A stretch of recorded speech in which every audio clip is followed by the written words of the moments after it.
ยวเมืองลามากราบขอพระเจ้าสิงห์คำศักดิ์สิทธิ์ช่วยเนรมิตให้ได้ดังคิดดังปรารถนา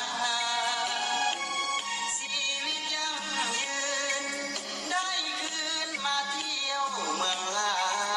อยากไปให้ได้กลับมาหาสาวเมืองลาอีกทีโอ้เมืองลาไปมาแล้วก็ติดใจนำพาเก็บใสภูผาป่าไม้